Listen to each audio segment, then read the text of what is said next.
Bonjour à tous, alors aujourd'hui je suis avec Laure. Bonjour Laure. Bonjour Amaury. Comment vas-tu? Ça va très bien et toi? Ça va, je te remercie. Et ce que je te propose c'est que pour commencer tu vas te présenter, expliquer un petit peu qui tu es et d'où tu viens. Bonjour, alors je m'appelle Laure, j'ai 25 ans, je suis mannequin à Paris et je viens du sud-ouest. Je suis à Paris depuis 3 ans environ. D'accord, ok. Alors comment tu as commencé le mannequinat?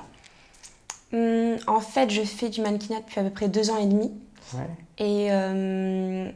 Et j'ai commencé un peu par hasard, on va dire. À la fin de mes études, j'avais pas trop d'amis à Paris, je m'ennuyais un petit peu et je cherchais un job étudiant. Ouais. Et Donc en du parallèle coup- de tes études alors? Ouais, Des études de droit? de droit, ouais. Ouais. En fait, je suis venue à Paris pour mon master en droit. Mais le truc, c'est que je connaissais personne, j'avais pas de réseau, pas de contact, rien du tout. Et à la fin de mes études, donc, je m'ennuyais un peu, je cherchais un job étudiant. Et j'avais quelques photos que j'avais faites en province. Donc, je me suis dit, on va voir ce que ça peut donner. Et D'accord. ça a plutôt bien marché. D'accord, donc comment ça s'est passé exactement? Donc déjà ces photos-là, tu les avais faites avec un photographe? Oui, Enfin un photographe pro je veux dire, ou c'était quoi ces photos en exactement? fait, c'est quand j'avais à peu près 16-17 ans. Ouais. Donc j'étais dans une petite ville qui s'appelle Bergerac et on m'avait proposé de poser. Et mes parents étaient d'accord, du coup, j'ai posé. Ouais. Mais bon, moi, j'avais pas du tout D'expérience, d'ambition. quoi. Ouais, mais en fait, je comptais rien faire de ces photos aussi, Oui. parce que j'étais vraiment dans les études à fond. Donc c'est plus, Ouais, quand tu as terminé tes études, là ouais. tu t'es dit peut-être faire quelque chose de ces photos-là. Oui, D'accord. ouais. Et donc ça a été quoi donc ta démarche alors pour aller dans Ma une démarche, agence? alors contacter des photographes d'abord Ouais, pour faire mon book en fait. ouais, d'accord, Et ensuite, après avoir un book un peu solide, d'accord, j'ai contacté des agences. d'accord. Alors on va revenir un petit peu déjà dans le détail. Comment tu as contacté ces photographes déjà? Sur les groupes, sur les sites. Groupe aussi. Facebook? Groupe Facebook, Ouais, sites de collaboration photographique. d'accord. Donc là tu essaies de te débrouiller pour justement avoir des books gratuits, c'est ça? Pour que ça te coûte Oui, pas voilà, d'argent? ouais, exactement. Parce que c'est sûr, au début, on n'a pas forcément les meilleurs, mais petit à petit, le book, on l'améliore. Voilà, donc, Bien sûr. Donc, du coup, tu as fait des photos avec ces photographes-là, donc ces collaborations. Donc, ouais. tu disais sur les groupes Facebook, sur des sites internet aussi. Ouais. Et donc, après, tu t'es constitué ce book-là. Et qu'est-ce que tu as fait alors, du coup, avec ces photos? Et ensuite, j'ai tapé agence mannequin Sur Google. sur Google et j'ai contacté les agences D'accord. qui, a priori, pour lesquelles je correspondais, en fait, a priori. D'accord. Alors, comment tu savais justement quelles agences pourraient te correspondre? Je suis pas très grande, du coup, j'ai pas un profil fashion. J'ai plutôt Ça, un tu l'avais profil... déjà compris à la base? Oui, D'accord. oui, parce que En je fait, fais pas je te laisse 1m80. expliquer un petit peu d'abord, justement, sur ce type de profil, Ouais. un petit peu. Donc en fait, je suis pas très grande, mais je me suis dit, j'ai un profil peut-être un peu atypique. Alors j'ai contacté des agences plus commerciales. D'accord, ok. Voilà. Parce que c'est vrai qu'on peut en parler de toute façon. Hein, il y a une image du mannequin, homme ou femme d'ailleurs, avec les mensurations parfaites, il faut être hyper grand, Exactement. etc. Toi, on peut le dire, c'est pas du tout le cas. Pas du tout, moi je suis moins d'1m70. Tu fais moins d'1m70, Ouais, clairement. Mais je me suis dit, on verra bien, c'était vraiment un challenge. De toute façon, j'avais pas de pression. Et le truc, c'est que, comme quoi, ça peut marcher même en faisant moins d'1m70. Voilà. Et donc, du coup, t'as des agences comme plutôt commerciales qui t'ont Ouais. pris. Une agence ou plusieurs? Non, en fait, j'avais contacté plusieurs agences en même temps. Donc, D'accord. plusieurs agences m'ont prise en même temps. D'accord. Et ton premier job de mannequin, alors, c'était quoi? Mon premier job, alors c'était pour Lancôme. D'accord. C'était pour... en fait, il y avait un job, ils recherchaient 10 mannequins Ouais. pour leur campagne Teint Idol Ultra Wear. Ok. Et du coup, j'avais postulé comme ça.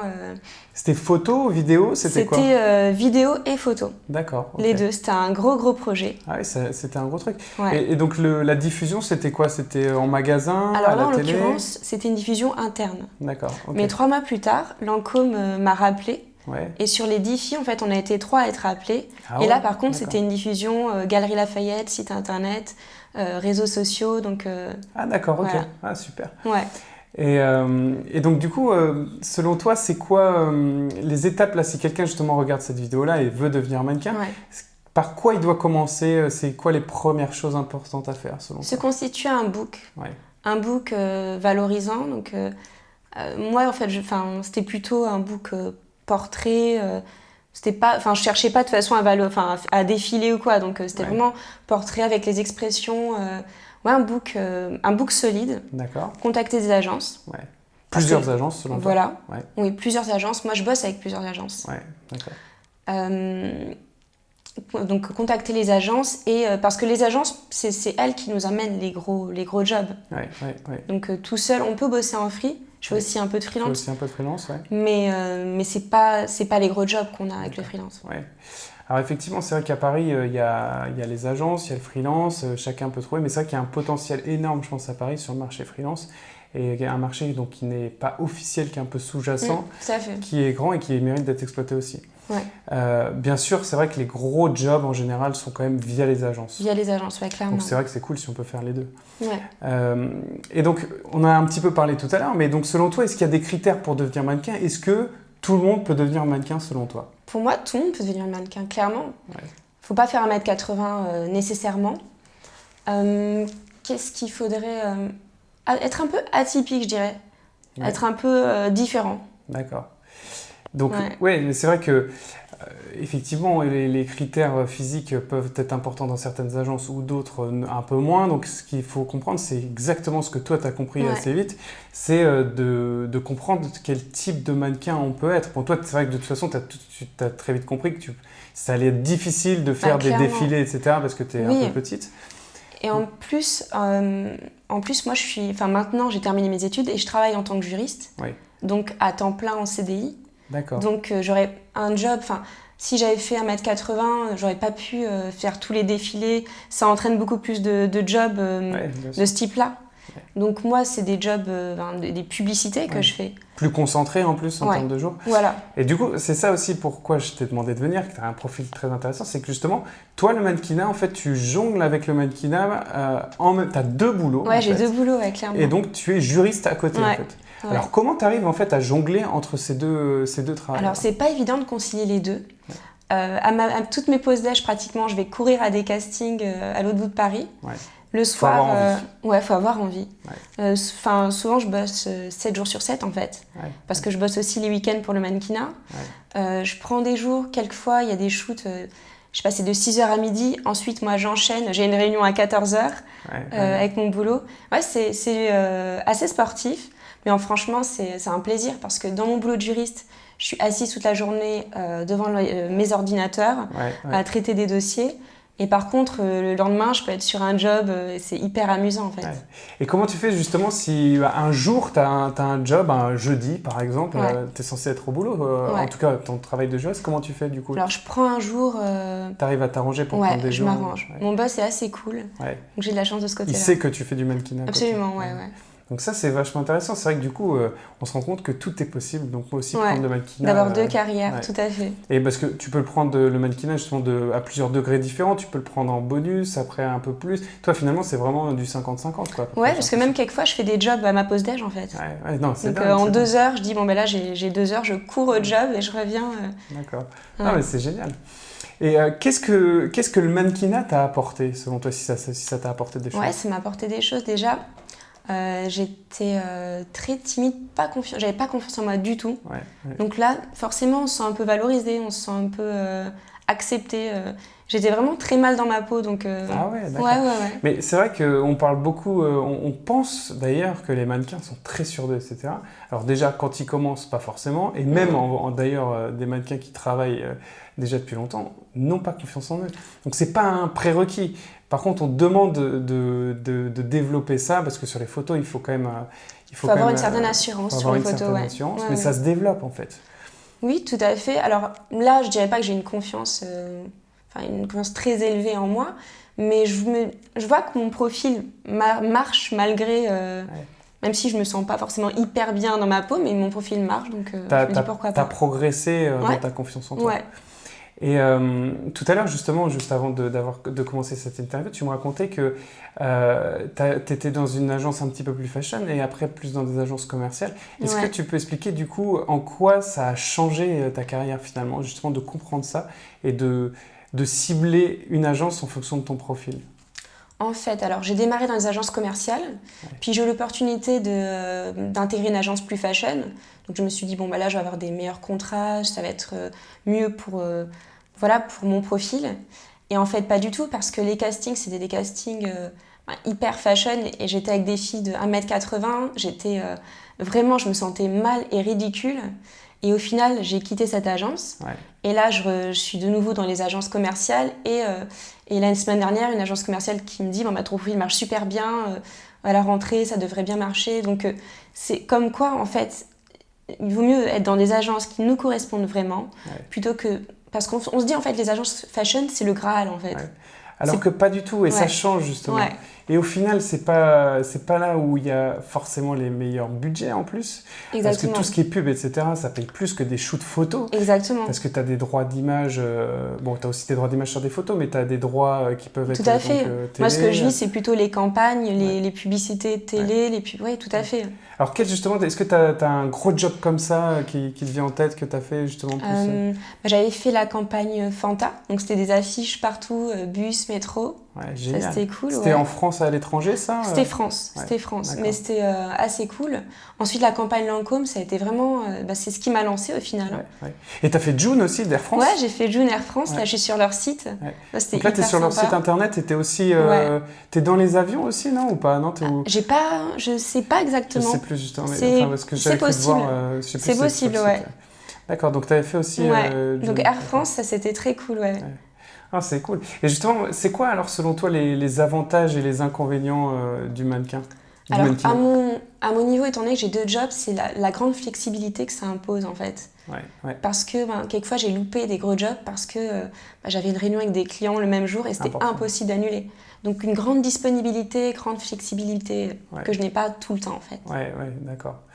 Et les points positifs du mannequinat? Points positifs? Tout à l'heure, on a dit que ça t'avait apporté donc, de la confiance en toi. Ouais. C'est quoi, d'une manière générale, plus là vraiment sur le métier en lui-même, la diversité, les bons points, quoi. La diversité des projets. Ouais. On peut être d'un projet à l'autre, ça change complètement. On rencontre toujours plein de monde, des gens intéressants. Donc la diversité des projets. Ah, donc, très bien. Est-ce que tu as aussi... Est-ce que tu fais du sport? Est-ce que tu fais attention à ce que tu manges? Est-ce que tu as une routine un petit peu healthy? Pour le sport, je fais la danse classique. Donc ça, j'en fais depuis en fait assez longtemps. Et c'est un sport et un art à la fois. Donc ça me fait plaisir, j'aime bien. Et pour la routine, healthy, en fait, moi, ma routine, c'est de manger en triangle, tu sais. C'est-à-dire je petit déjeune comme une reine, mais vraiment comme une reine. Hein. D'accord, ouais. Ensuite, je déjeune comme une princesse et je dîne comme une pauvre. D'accord. Donc en fait, tous mes dîners, c'est vraiment des fruits, des légumes. D'accord. Et c'est tout. Mais c'est vrai que moi je fonctionne exactement de la même manière que toi. Hein. En général, on dit que le petit déjeuner, c'est un des plats les plus importants. Et effectivement, c'est important, je pense, de bien manger le matin. Peut-être un petit peu moins le midi, un peu moins le soir. Après, il y a plein de recettes, il y a plein de techniques, etc. Mais c'est toujours intéressant de savoir justement, tu vois, des personnes comme toi, ce que tu fais. Est-ce que tu as des conseils beauté aussi, ou par rapport à ce dont on est en train de parler? Alors sinon, moi je bois peu d'alcool, peu ou pas en fait. Je bois beaucoup de thé, beaucoup de tisane. Ouais, d'accord. Pas de boissons sucrées. Donc ça, ce niveau-là... Le sucre, c'est le pire de tout, c'est sûr. Ouais. Après, on n'a pas forcément besoin d'être fité, etc. C'est un état d'esprit. Après, encore moins d'ailleurs dans le même si je faisais pas cette activité, je pense que... Pour toi, tu as quand même besoin de... Ouais. Mais ça t'empêcherait pas de choper des jobs quand même, de toute façon, même si tu faisais pas... Oui. Moi, attention. Oui, c'est clair, faut pas... Enfin, on n'est pas obligé d'avoir une hygiène de vie hyper stricte. Oui, c'est clair. Toujours intéressant de savoir, justement, parce qu'il y a des gens qui se disent, s'ils veulent devenir mannequin, qu'ils sont obligés de faire du sport. Alors et de perdre 15 kilos et tout. Non.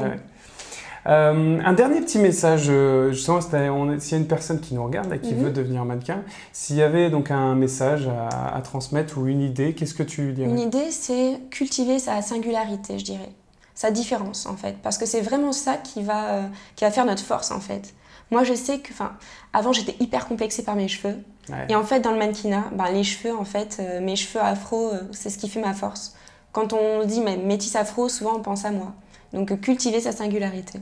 C'est un super conseil. C'est vrai que ce qui est génial un petit peu dans ce métier-là, c'est qu'on peut avoir des complexes, etc. Et au final, on se rend compte quand on s'accepte soi-même, ça se voit. Et donc, toi, le fait que tu aies assumé justement cette différence-là, et ben tu as assumé ça, donc tu t'es mieux senti et en plus tu as communiqué dessus. Et donc du coup, voilà, quand on a un profil un petit peu comme le tien, bah, direct on vient, il y a toi qui vient dans ta tête, enfin qui vient dans la tête des gens. Et je pense que ça justement c'est une des clés du succès de, comme tu dis, cultiver sa différence, c'est une très bonne expression. Donc voilà, je trouve que c'est un très très bon conseil. Merci beaucoup Laure pour ce retour, c'était super. Merci à vous d'avoir regardé cette vidéo, j'espère que vous avez appris plein de choses et puis je vous dis à très bientôt. Ciao. Voilà, j'espère que tu as kiffé cette vidéo et que tu as appris plein de choses. N'hésite pas à liker et à partager cette vidéo. Tu peux aussi t'abonner à cette chaîne si tu veux voir d'autres vidéos comme ça. Il y aura une interview toutes les semaines de quelqu'un qui est issu du milieu du mannequinat. Et puis si tu as envie de devenir mannequin, n'oublie pas ta série de 3 vidéos de formation 100% gratuite dans le lien dans la description. Je te dis à bientôt. Ciao!